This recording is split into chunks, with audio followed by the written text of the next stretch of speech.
Good morning. You're watching First Up. I'm Akshita Nandagopal, and this Thursday morning, we're all set to script history. Our countdown to the historic 1 billion vaccination mark is underway. India is all set to achieve a massive feat in the fight against COVID-19. India would have soon inoculated 1 billion people. India's fight against COVID and the mega vaccination drive has been fueled by several record vaccinations, including the highest single-day tally of 2.5 crore shots. This was on September 17th. Now, this also went on to set a world record for daily vaccinations. India has also inoculated more than 1 crore people on 6 different occasions. We've come a long way since we kicked off one of the largest vaccination drives in the world, be it big initial bottlenecks, vaccine hesitancy, a huge issue, logistical challenges and rumours. The centre has battled numerous challenges to get to this stage of nearing 100 crore.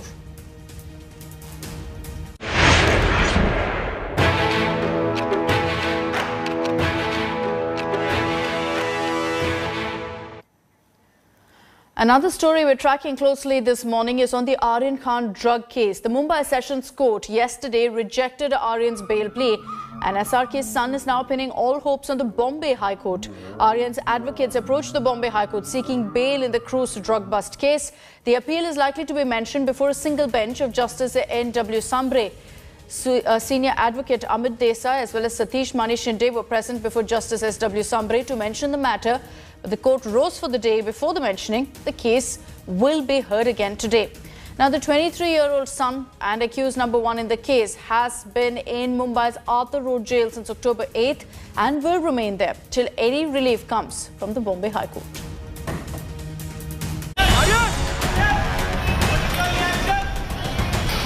Aryan Khan stays in jail. A special court in Mumbai rejected Aryan's bail plea in the Mumbai cruise drug case on Wednesday. In an 18-page order, the court observed that the investigation may unearth a larger conspiracy. The judge said WhatsApp chats of Aryan Khan submitted by the NCB indicate that the accused was dealing in illicit drug activities on a regular basis. The court says it cannot be said that the accused will not commit a similar offence once out on bail. The court ruled that it is not a fit case for granting bail and says the charges attract sections of 29 and 37 of the NDPS Act. The court further observed that evidence on record shows that it cannot be said that there are reasonable grounds for believing that the accused are not guilty of such offence. The ruling is the big setback for Shah Rukh Khan's son. Young kids should not be confined for such a long extent. You just see what are you gaining and what are you losing. If you evaluate, the pros and cons are too much. If you are confining somebody to a prison and then you're trying to educate, I really don't forecast the advantages. The advantages are less, disadvantages are more.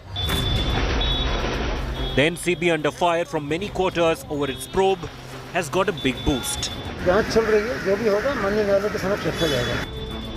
Aryan's lawyers have now moved the Bombay High Court for bail. They are likely to seek an early hearing as the court will go on a Diwali break between November 1 and 6th. The 23-year-old star kid has been in Arthur Road jail since October 8. Prolonged investigation spells trouble for Aryan as NCB might push for more serious charges against the superstar's son. With camera person Swaraj, this is Divyesh Singh in Mumbai for India Today. So the NCB is relying heavily on Aryan Khan's WhatsApp chats, just as it did in the Riya Chakrabarti case. The Sessions Court Judge V.V. Patil has said that Aryan's WhatsApp chats prima facie reveal that he's dealing in illicit drug activities on a regular basis. The Supreme Court has given 2 different observations earlier on the admissibility of WhatsApp chats in the last 2 years. So then the question that will be asked is, what will the Bombay High Court do now? How will it rule? The Narcotics Control Bureau is claiming WhatsApp chats as the clincher that links Aryan Khan to an international drug conspiracy. India Today has learnt that the NCB has presented Aryan's chats with an upcoming Bollywood actress. The chats are allegedly about the cruise party. Sources say that Aryan and the actress were discussing drugs in the chats. Apart from these chats, Aryan's alleged conversations with some drug peddlers have also been submitted by the NCB. In fact, in the hearing last week, NCB asked the Sessions Court to note WhatsApp chat between Aryan Khan and his friend and co-accused Arbaz Merchant, where they said that they're going to have a blast. Aryan's legal team has argued that while the lingo of today's generation could generate suspicion, having a blast could mean something totally different and therefore cannot be the basis for culpability or denial of bail. Judge V.V. Patil of the Mumbai Sessions Court clearly did not buy Aryan Khan's defence today as he rejected the Star Kid's bail. The judge observed, WhatsApp chats prima facie reveal that accused number 1, Aryan Khan, is dealing in illicit drug activities of narcotic substances on regular basis. Therefore, it cannot be said that the accused number 1 is not likely to commit similar offence while on bail, and that incriminating material in form of WhatsApp chats show the nexus of accused number 1 with suppliers and peddlers.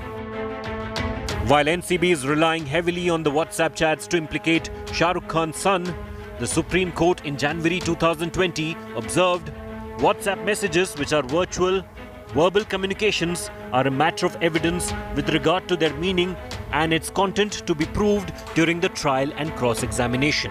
However, in July this year, top court held that there is no evidential value to WhatsApp chats since anything can be created or deleted on social media.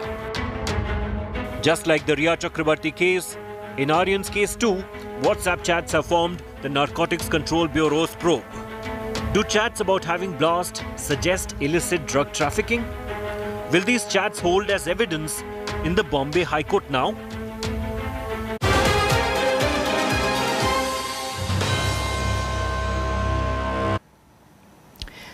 The Enforcement Directorate grilled Bollywood actor Jacqueline Fernandez for more than 7 hours on Tuesday in the 200 crore money laundering case. Sources say that the ED suspects a link between conman Sukesh and Bollywood actor Jacqueline Fernandez. The probe agency has also gone through bank statements of the Bollywood actor.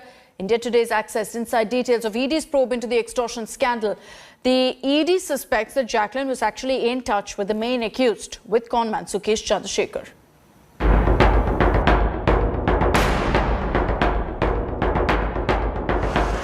After skipping 4 back-to-back summons, Bollywood actor Jacqueline Fernandez has finally appeared before the Enforcement Directorate in a money laundering case.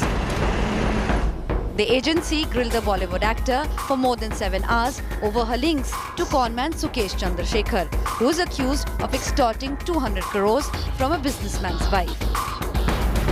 India Today has learnt that the ED is investigating a financial trail allegedly linked to Jacqueline. Sources say the probe agency has gone through her bank statements.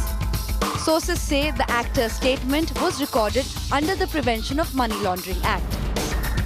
India Today has accessed the ED's line of questioning for Jacqueline. Sources say the agency confronted Jacqueline about her first meeting with accused Sukesh and his wife Leena Maria Paul. The investigators want to know if the Bollywood star ever spoke to Sukesh over the phone. If yes, then how many times did they speak? According to sources, the ED wants to ascertain if Jacqueline ever met Sukesh in person. If yes, then where, when and why. The agency is investigating financial transactions or business dealings between Jacqueline and Sukesh or his wife Leena Maria Paul. Sources say the ED also grilled the actor on possible gifts she accepted from Sukesh and Leena or on their behalf. Jacqueline, when she last appeared before the ED, had called herself a victim of Sukesh. The ED now suspects that there is more to the relationship between Jacqueline and Sukesh than meets the eye. Another Bollywood star, Nora Fatehi, is also under the agency's scanner over alleged links with Sukesh, the conman lodged in Delhi jail. With Munish Pandey in New Delhi, Bureau Report, India Today.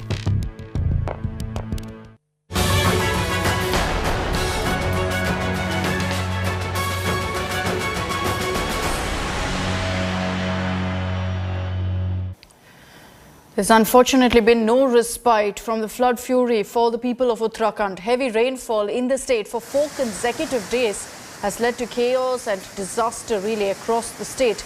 Water bodies in Uttarakhand are overflowing at dangerous levels. Apart from the destruction of roads, bridges and private property, the deluge has also resulted in the death of 52 people. Many tourists visiting the hilly state are said to be stranded as a result of the heavy downpour in the last 4 days. This rainfall has also resulted in deadly landslides in many parts of Uttarakhand.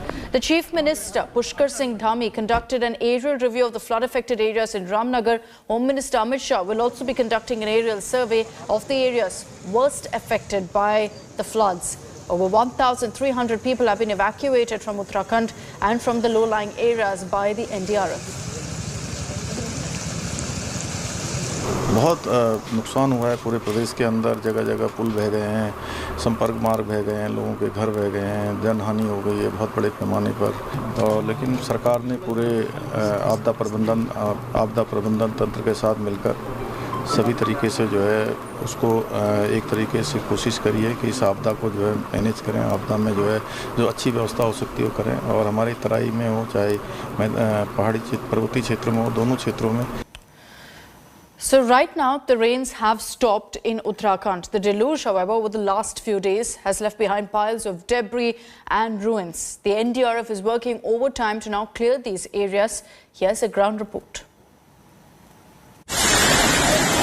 Deluge, damage, destruction. And now the hill state of Uttarakhand wears a calm as it stands on the piles of ruins. Uprooted trees, destroyed property and tons of debris are being cleared as the rains stop. The flood fury has left several parts of the state waterlogged and businesses shut. The mayhem unleashed by the unprecedented rains still scares people. 6 से 9 बजे तक फिर पानी का level स्तर इतनी तेजी से बढ़ा कि हमें अपनी दुकानें बंद करना ही मुश्किल हो गया. कुछ का सामान निकल पाया, कुछ का बिल्कुल ही नहीं निकल पाया है. सारा सामान दुकानों में ऐसे ही बंद पड़ा है, सारा सामान खराब हो गया है. Their losses are immeasurable. Still in shock, the victims cannot even list the belongings they could not save before all of that was swept away. जब तक हमने यहाँ आकर के लोगों को सूचना दी, कुछ सामान निकल पाया दुकानों से, कुछ नहीं निकल पाया. बहुत बड़ा नुकसान लोगों का हुआ है यहाँ. Some of the victims are worried if they would find their villages standing when they go back. सन 2010 में भी पानी आया था, लेकिन इतना नहीं आया था. तब भी इतना नहीं आया. हाँ. इस बार काफी पानी है. सामान कुछ नहीं निकाल पाए हैं. काफी करोड़ों का नुकसान हुआ है दुकानदारों को. A bit of good news, the Met Department forecasts that there will be no rains in the state in the coming days. जो वेदर एक्टिविटी है अब 8 से 10 दिन कुछ भी अब नहीं है. तो जो लोग आना चाहते हैं उत्तराखंड रास्तों वगैरह को देख के पूछ के तो वो बिल्कुल आ सकते हैं. Life has come to a standstill for those who stay in the state of Uttarakhand. Torrential rains have wreaked havoc in the state and most parts of the state have now submerged because of floods. The shops are shut and those who were staying in low-lying areas, they have been evacuated. Unfortunately, more than 30 people have lost their lives. The NDRF team at the moment is continuing with the rescue work, but they believe many more have lost their lives and the rescue work will continue for the next 2 to 3 days. This is Aishwarya Paliwal reporting from Ranpur with camera person Parminder Sharma.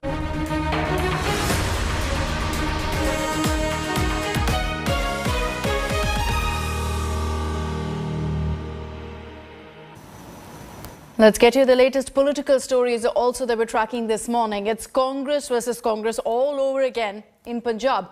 The Punjab Congress chief Navjot Singh Sidhu has again locked horns with Punjab Chief Minister Charanjit Singh Channi. Sources say that Sidhu raised a 12-point agenda and that irked Channi, who challenged Sidhu, and Channi even offered to resign from the CM post. Sources also said that Sidhu is now mounting pressure to launch a crackdown on the businesses owned by the Badal family.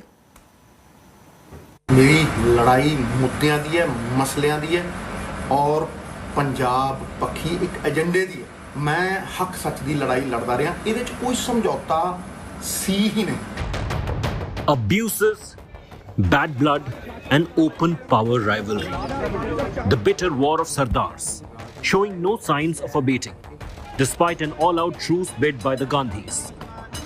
The Punjab Congress split again as President Sidhu and CM Channi now openly lock horns, reaching an ugly all-time low. Sources reveal a heated exchange between Sidhu and Channi in presence of Central Observer and top Congress leaders on Sunday. Witnesses revealed Sidhu curtly raised his 13 points of governance sent to Sonia Gandhi earlier. CM Channi in return dared him to implement them in 2 months. A massively irked Channi then went on to cry meddling by Sidhu and threatened to quit as CM as stunned Congress leaders watched on the squabbling Sardars. Channi was much composed, speaking to media later. Channi साहब सिद्धू साहब की नाराजगी खत्म हुई या नहीं यार कोई नाराजगी नहीं है किसी दी भी यार और चलो. After losing out in the CM race, Sidhu has been vocal against inclusion of some ministers in Channi government and top officials handpicked by the CM. He had even quit as state Congress chief over his demands. And this time he is pressing the CM to book the Badal family, seeking a crackdown on their businesses. The animosity between the two had spilled out in public when Sidhu was caught on camera openly abusing the chief minister.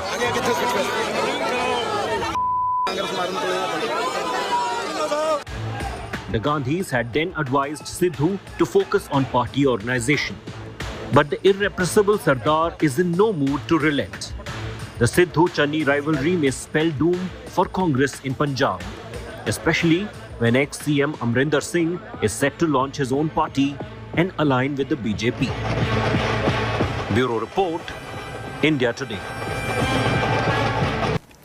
Welcome back. India registered their second victory in as many practice games as they had a comfortable victory against the Aussies.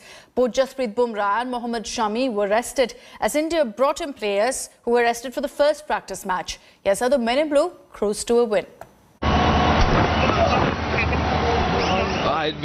India kept their winning run going, beating Australia comprehensively in the second and final practice match before the T20 World Cup begins. Having won the toss, Australia opted to bat first. The last game. That should be close and given. David Warner, Mitchell Marsh, Aaron Finch. Oh yeah, he gets in first ball, Ashwin. All gone inside the first 4 overs. Massive appeal and given. Spin twins Ravichandran Ashwin and Ravindra Jadeja ran through the Australian top order. Steve Smith and Maxwell then stabilised the innings with a 50-plus partnership. Can play a switch hit. Oh, gets another wicket here. But Rahul Chahar removed the big show just when he was looking to cut loose. Dangerous looking Glenn Maxwell.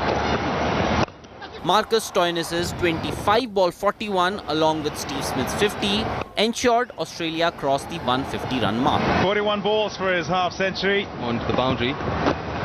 Outside edge. Indian openers got off to a brisk start, with Rahul taking up the aggressor's role. That's a good hit. Rahul Perez trying to up the ante after a couple of quiet overs in the middle. That's a good catch. Wonderful shot, wonderful shot. Rohit Sharma and Suryakumar Yadav, those struck a number of boundaries to keep India ahead. Extraordinary shot. Even as Rohit retired for a 41-ball 60, there's a shot. Suryakumar Yadav and Hardik Pandya ensured that India got over the line without any more hiccups.